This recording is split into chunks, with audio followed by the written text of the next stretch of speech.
1444. Powered by Bracket Heating, Air, and Plumbing.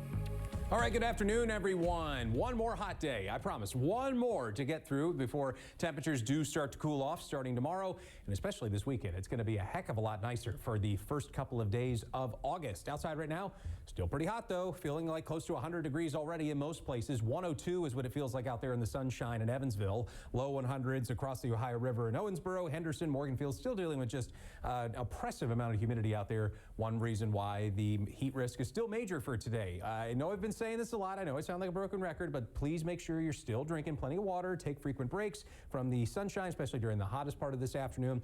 And if you know anyone who does not have easy access to air conditioning, something we can all take for granted, make sure you check on them and make sure they have a way to stay cool with the heat index being what it is outside. So a major heat risk in place for today. That drops down to minor to moderate for tomorrow. Some of that cooler air starts to come in back behind the front. Then it really starts to come into play Friday. That cooler air that'll be coming in from Canada brings the highs down to just the 80s for Friday as well as for Saturday.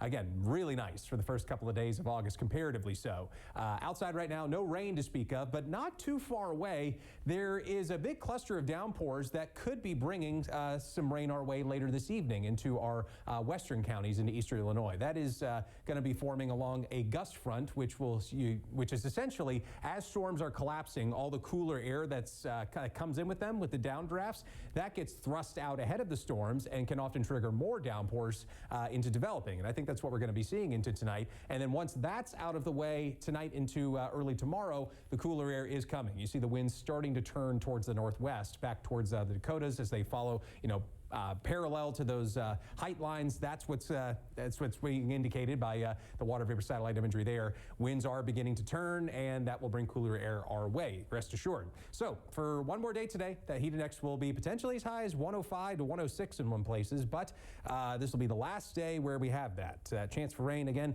possible for this evening farther west. Most of us, though, likely staying dry. It's places like Carmi, Fairfield, and Harrisburg where you have the highest chance of a quick downpour into tonight. Most of the rest of the area farther east staying dry till we get to tomorrow morning, where there could be a couple of isolated showers. Looks like the rain coverage in the Futurecast has dropped a little bit for tomorrow compared to what it looked like this morning. What hasn't changed is that the heat index is definitely going to be cooler tomorrow, only topping out in the mid-90s, which is still hot-ish depending on who you are, but not as hot as it has been, that's for sure. And we will continue cooling down from there. Notice those winds turning toward the northwest for sure by Friday afternoon. That gets the highs down to the 80s, and that is where we're going to stay for the rest of the weekend as winds remain out of the northwest into Saturday afternoon. It's not only going to be cooler air, but it's going to be drier air. So the chance for rain is next to nothing over the weekend. Looks really nice overall. Here's your 7-day forecast. Saturday and Sunday, just a mix of sun and clouds. Highs low to mid 80s. Also going to be cooler in the morning. Lows in the 60s over the weekend.